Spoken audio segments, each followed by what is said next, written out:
First, why is the most important thing in the world? Well, the Endangered Species Act sets principles that cannot be denied, that are stronger than any other act, and probably fewer pages than any other act.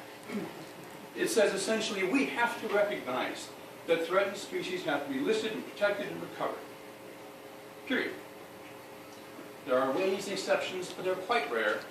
Number two, it says we have to base recovery plans on the best available science, just like every other decision on a dam.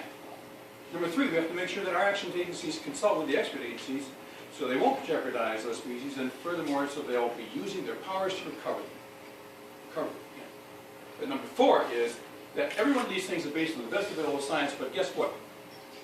Any person can trigger those things. Through a petition or a lawsuit, any individual, not just some expert, not just some agency head. And furthermore, if that person has to sue to force the agency to do what's right, he or she gets his attorney's fees and expert witnesses' fees paid.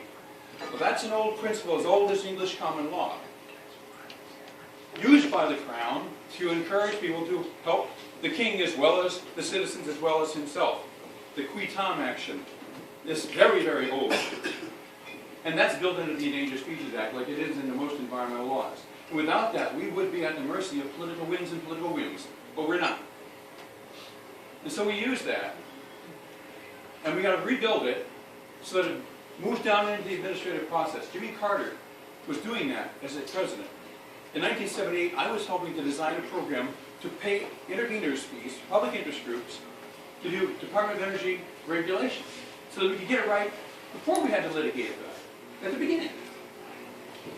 Well, the co-congressman helped to end that practice, but we still have it at the litigation level, so we have to wait a little longer to get it right sometimes, but we still have it.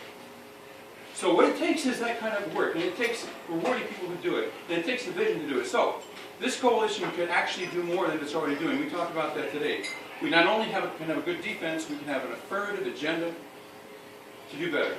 And now is the time when we can do that. The administration has a new lease on life, and we can do that with them. So, I'll just say a little bit more, just a tiny bit more, what Brock was getting at, about relying on each other, about how when we look around this table, this room, this process, at each of these tables, it feels kind of like conservation's Camelot. Yeah. And each one of you, whether it's Dean Wilkinson, who was with us in the 84, 5, 6, 7, 8 reauthorization fight, or whether it's Bill Snape, who was with Defenders back in the early 90s and stayed on, all of you are knights in this cause. And you will not fail. And neither will the children who come after you. So remember that, Tom aboard, and all you other little knights. Tomorrow's your turn, now is ours. Thank you very much.